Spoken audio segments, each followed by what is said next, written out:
A very, very, very successful man one time kind of gave me the keys to his success. And one of the major keys was this. He said, in a multitude of counselors, make your plans and wage your wars. He said, that's from Proverbs. Well, when I got home, I had to look that up, and those exact words I didn't find in Proverbs. But there are 6 verses that basically say the same thing. 15:22 almost comes really close to it. In fact, I went to a Hebrew expert and said, is this okay? And he went, that says exactly what it says in Hebrew perfectly. Don't worry about it. No red flags there. But listen to that advice. In a multitude of counselors, make your plans and wage your wars. When he told me that, I said, well, could you unpack that a little bit for me? He said, well, for example, I have 5 counselors that I always have to have. And one is a doctor. He says, I think everybody needs a medical doctor, somebody that knows medicine and knows you and has sort of followed your history and can sit down with you and help you make decisions about your health, about what tests you ought to take, what treatments you ought to go through, those kind of things. He said, so one is a doctor. The second one, he said, is an attorney. He says, I keep an attorney on retainer all the time, and he's done that for years. He said, back when I wasn't the CEO and I was just working for a company, whenever I had an annual review, I would always, he said, in fact, he went to see his lawyer every 4 months. He'd done that most of his life. He said, whenever he had an annual review, that evaluation you have at work, he said he always took a copy to his lawyer, and his lawyer always kept a copy of that. But they'd sit down every 4 months. They'd talk about what was going on at work, what they were doing here, what was going on in the neighborhood, all those kind of things. And he would just kind of get some legal advice about those kind of things. And then he said, I also have a PI. You know what a PI is, don't you? A private investigator. Now, he did say, if you have a private investigator, don't ever tell anybody you got a private investigator. But he said that's come in handy a lot of times. Like, for example, one time he said there was some kind of, it was just the atmosphere at work was a little weird, and the more I tried to figure out what was going on, I kind of thought, well, maybe those two are sleeping together. He said, man, within a week, my PI found out that was true, and I didn't do anything about it. I mean, I didn't make a big announcement. I didn't make a big show, but I knew how to tweak my behavior and how to work around that a little bit. He said one time, people kept coming in his backyard and throwing his lawn furniture in his pool, and then finally they took the spray paint out and painted his shed a little bit, and so he called the police, and of course the police came and took a report, but that's kind of where it ended. He said, but boy, when I called my PI, they, by the way, PIs come in teams now instead of individuals, but anyway, we called them. He said, within 10 days, I knew who it was. And of course, it was the kids down the street. Thank goodness it was kids. If you got adults doing that, then you're in real trouble. But he said, but then I had a decision to make. I had the info I needed, and so was I going to call the police and get these kids in trouble, He said instead what he did is he got a friend of his, to dress up in a suit and tie with a white shirt, so he looks very official. And he went down to see the guy and his parents, the kid and his parents, and he just said, look, I was a kid one time. I know what that's like. And he told about a few times that he had done a little vandalism. And he said, at the time I thought it was fun. Thought it was kind of funny. But, as I've matured, I found out this is really not that funny. And he said, but, I was a kid once. Like, kids will be kids. I know that. He said, but don't throw my lawn furniture in the pool anymore. He didn't even bring up the spray paint. And he said, but sometime if you want to come swim, come while I'm there so I'll know you're out there and kind of keep an eye on you. Well, that kind of ended that problem, didn't it?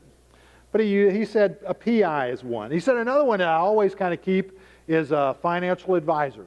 A financial advisor. Now, I personally can testify to that because a few months ago, my wife and I went to see our financial advisor. And in the process of talking, I just said, so I'm right at retirement age. How much good is it going to do me to work another 2 or 3 years? And he worked on his computer for a few minutes, and he looked up and said, it's not going to do that much good. So I looked at my wife and I said, what are we doing? So in 14 days and 5 hours, I'm retiring. Yeah. But anyway, he said he needed a financial advisor, and then he said he also needed a tax advisor. So those were the 5 that he kind of kept together. But you analyze those 5. 1 was medical, 2 was kind of legal, and 2 were financial. And that makes sense. But he went on to say how many times he would hire business consultants or advisors, and how many of those he kind of had in his life. And then later I found out that he had a therapist, so he had somebody that kind of was his advisor in that category. In fact, it's always a good idea to find somebody to help you figure out who you are and how you work and how you might approach things differently than other people. It may not be a therapist. It might be somebody that knows Myers-Briggs stuff or somebody that does Strength Finders kind of coaching. But what did it, was it Shakespeare that said, above all else, know thyself, So that's a good idea to have an advisor like that. But anyway, when you started counting up this guy's advisors, he had a whole lot of them. He really did believe in a multitude of advisors. Make your plans and wage your wars. In fact, that story I just told you, I did take creative license on it, and I played with the details a lot. It's basically true, but I wanted to get the story over with as fast as I could and make the point. And the point is this. I thought this guy was smart, and he had it all figured out, but he was actually relying on a whole lot of input from other people. So much so that he kept these people on retainer. Now, most of us can't afford retainers, Most of us aren't in that category. But all of us know that it's true that we need a lot of input, we need a lot of advice. We shouldn't just be out here on our own doing this by ourselves. We know in our hearts that in a multitude of advisors, we should make our plans and wage our wars. That just makes perfect sense to us. And so what I thought today we would talk about is, who is your brain trust? Who are those people that you go to for their brain power to sort of get some input into your life?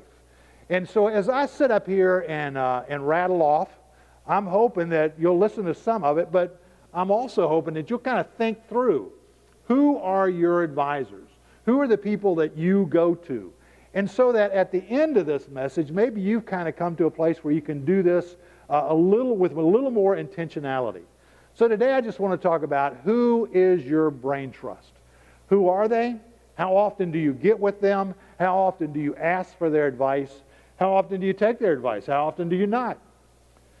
So, in a multitude of advisors, make your plans and wage your wars. I love the way he phrased it, because it says you have those advisors while you're making your plans, so that's before you go into action. And then as you wage war, sort of says you keep those advisors' advice coming even while you're in the action. And that's important. Do it before the action, do it during the action. You know what most of us do? We get our advice after the fact, after it's all over. And so our advisors end up saying, well, what you should have done was blah, blah, blah. Well, I don't know about you, but I don't need an armchair quarterback. I don't need a Monday morning commentator. I just don't need that, and you probably don't either. So when it comes to advisors, counsel, and a multitude of counselors, what kinds are there? Well, there's different kinds. Like, for example, there are those mentors. Now, mentors are people that have been there, they've done that, they've proved that they can be successful at that, and so they are people that you sort of say, can you take me under your wing? Can you walk through this with me? Can you sort of give me advice? Tell me your war stories. Let me know what's going on so that I can live my life without learning everything the hard way. Maybe you learn some things the hard way, and maybe I don't have to learn them like that. Maybe I can just learn them by hearing your stories. So those are mentors. And it's important that you get some mentors, people that have been there, people that have been through that. Like, for example, if you're starting to think, I'm really drinking too much. I'm having trouble even getting through the day without taking a drink, Well, the worst thing you can do is go down to the bar and talk to your drinking buddies about how to get off alcohol. That just doesn't work too well. What you need is somebody that's been there, has found his sobriety, is that how you say that word? And has been sober, for 4 or 5 years. Those are the people that sort of help you through that. That would be a good mentor in that. I remember one time myself and some other big guys, and I'm not talking tall, I mean big guys, there were several of us sitting around, and we spent an hour talking about diets and how to lose weight. And I remember getting in the car when I left that, I went, I need to disregard everything I just heard. Because I need to find some skinny person to tell me how to eat, not somebody that's as big as I am. That doesn't work like that. Well, when you're looking for a mentor, looking for somebody that's been there and has had success and can get there with you, can help you with that. So there's the mentors, but there's also coaches. And coaches may not have been there, but they are people that are trained to know how to ask the right questions, to sort of ask the questions that you may not have thought about. And having coaches in your life is a great idea. I mean, they know how to phrase those questions. They know how to ask you, well, have you looked at this yet? Or have you considered this? And just sort of help you think things through. And then, of course, there's those advisors. We just need those advisors, those people that are like experts in the field. They're like the doctors, the lawyer kind of people. But they're also, we collect advisors in our lives, and we should. But they know the subject matter. They've kind of studied that. For example, when one of my kids comes to me and wants some help with this, or wants me to help them do this, or pay for this, it would be crazy for me to make a decision about that without me first talking to the world's greatest expert on my kids. That's their mother, She knows them better than anybody else. So I'd be crazy to make that decision without her expert advice. I was at Monticello, that's the home of Jefferson Davis. No, let's make that, I went the wrong way there. Let's go to the other war. That was Thomas Jefferson's home, right? Somebody that's a history buff, keep me straight on these things, all right? But Thomas Jefferson, he was known for being smart. And here I am touring his home, and when we get to the dining area, it's not a very big room. It's not much bigger than this part of the stage here. And yet, in the corner up near the ceiling, there are 4 busts, those statues from here up. And I recognize 2 of them. One of them is George Washington. The other one is Ben Franklin. And I'm kind of going, that's weird that they're in his dining room. And then I think the other one was John Paul Jones and Thomas Paine. I think those were the other 2. But I asked the guide about that. I said, now, were they up here when he lived here? Oh, yeah. He had those up here, those people. And I said, well, that doesn't make sense, because weren't they alive when he was alive? Because I was thinking they must be his heroes. Most heroes, they're long gone, Like George Washington's one of mine, but he's been gone a while, So what is that? Well, the more I thought about it, I thought, well, they were contemporaries of his. Now, George Washington was older than he was, and Ben Franklin was a lot older than he was, but he served in the Congress stuff with them. And my guess is that they were his brain trust. They were the people he went to when he wanted to think things through, when he wanted to expand his mind. So he had his own brain trust. He had it. So in a multitude of counselors, make your plans and wage your wars. I remember when Lynn and I first got pregnant. Well, she was pregnant. I was her husband. And, this was a while back. But I remember when that happened, we had this great idea. In fact, I'm pretty sure it was her idea, because she's a lot smarter than I am. It was a good idea. And but we said, so at the time I had been a youth minister of like 4 churches. I know I couldn't hold down a job. So in fact, I figured it out one time that I had been the youth director of over 1,000 teenagers. No, that didn't bother me at all. But as we sat down and said, all right, we're about to be parents. Why don't we go through all of those kids and figure out who are the best kids, and then talk to their parents to get some advice on how to do this. And so we picked out Ig and Susie Cruz. Why am I having trouble saying that? But anyway, we picked them out because they had 3 boys, and by this time we had seen them grown. They had all grown up to be outstanding young men. And so we went to them, and I remember sitting in their living room saying, so we're about to be parents. Lynn is very pregnant at that time. She kind of looks like Jordana right now. She's sitting right there on the couch, and we say, so give us some advice on how to parent. Well, they jumped right into it, and they told us their philosophy of parenting. Now, this kind of blew me away, because not only had I worked with 1,000 teenagers, but I'd worked with a whole lot of parents, and I didn't know very many parents that actually had a philosophy of parenting. Most parents just try to figure it out as they go along. But they had a philosophy of parenting, and they shared that with us, and that was invaluable to us as we raised our kids. And I'll just tell you right now, I have 2 great, wonderful kids. They're both in their mid-30s. All right, some of you know Pepper, and you may be doubting what I'm saying here a little bit. But take my word. But no, that's my story, and I'm sticking to it. I got good kids, and part of the reason is because we got good advice. So in a multitude of counselors, make your plans and wage your wars. Lynn and I have had a dream of going to Alaska, taking one of those cruises and train trip, all that kind of stuff. I mean, we dreamed that in fact, in our 5th wedding anniversary, we said, we're going to do that. Well, we couldn't get the money together for it. And then on our 10th anniversary, we couldn't do it again. And our 15th, we tried again. And our 20th, this summer will be our 40th wedding anniversary, and we're going to Alaska. I paid for it last week. I had to pay for it last week because I'm going to be retired and I won't have the money next week, But that's all. We're going.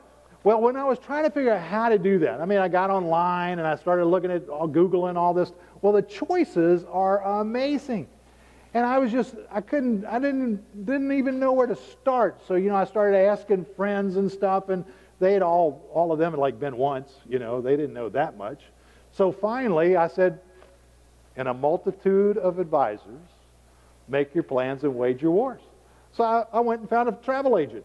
And man, she's been great. She's helped us put together the trip. She said, yeah, this is worth doing, this isn't. I've been there 10 times or something, and she was able to help us plan. And I think, in the long run, she saved us a lot of money compared to the agenda I was coming up with, So in a multitude of counselors, make your plans and wage your wars. Here I am. 14 days and 5 hours now from retirement. So you know what I'm looking for? I'm looking for a retirement mentor. Somebody that's already been retired 5 or 6 years, that's already done that is doing it successfully. I want to sit down with that person. I want to find that mentor that'll walk through this with me, because my guess is retirement's going to be a big change in life. But in a multitude of counselors, make your plans and wage your wars.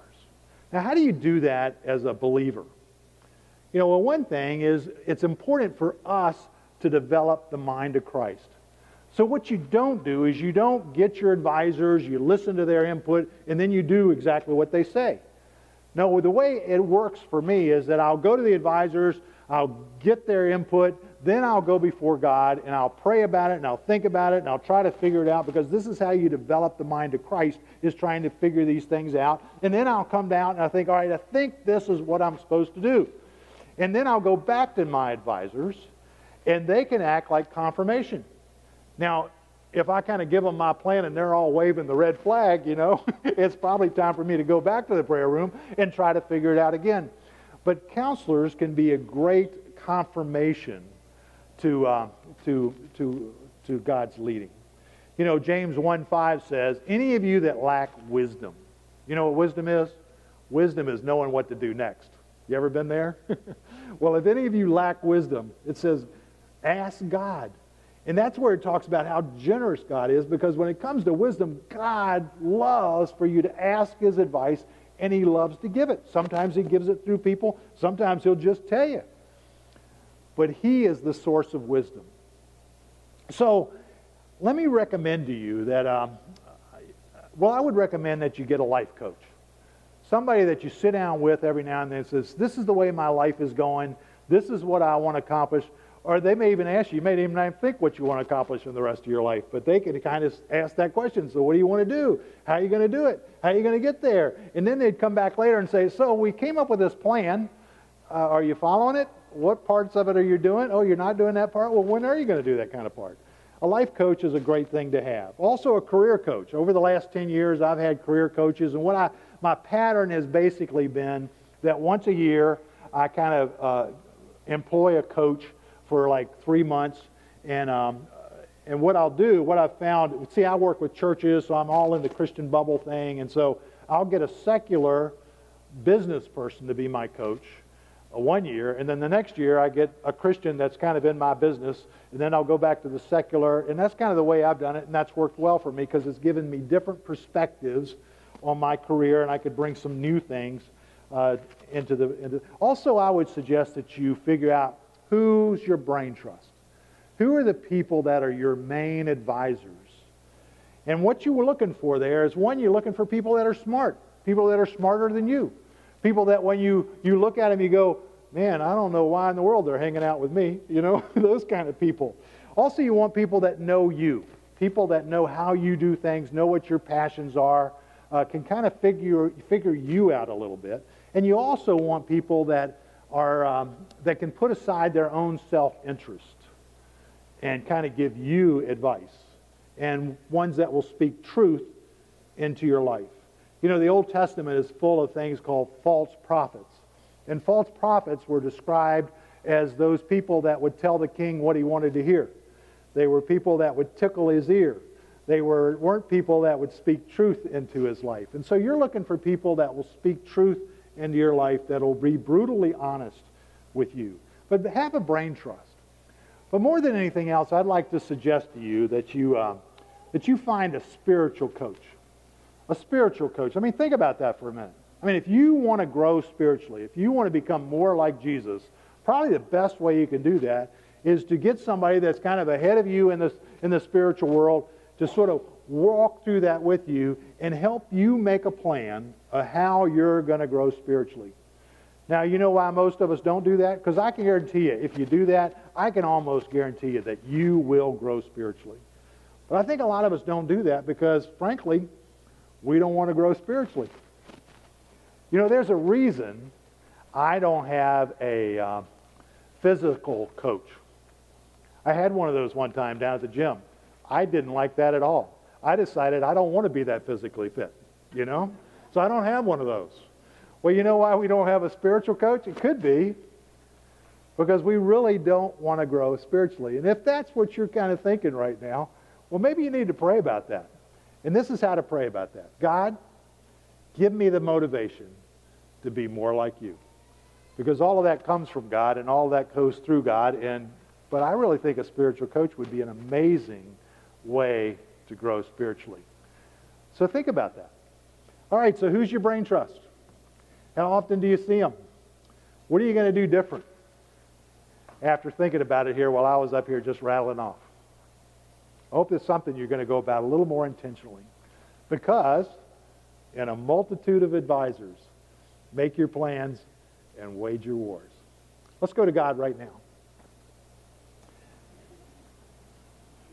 God, you are a good and faithful God. And we had people at the Wailing Wall this morning praying that you would speak into our service this morning. And so, God, I'm believing that you have. I believe that while we've been meeting here, that you have been talking to people. That somehow you've taken my words, and thank goodness you can do this, because you can kind of take my words and reform them so that they hear exactly what they need to hear. So, God, I ask that we'll respond right now to what it is that you're leading us to do, what you're asking us to do. And God, I just ask that we'll just be a little more conscious of the fact that we can't do this on our own, that we don't know it all, that we need to use people, your people, to speak into our lives. Show us how to go about that. It's in Christ's name I pray. Amen.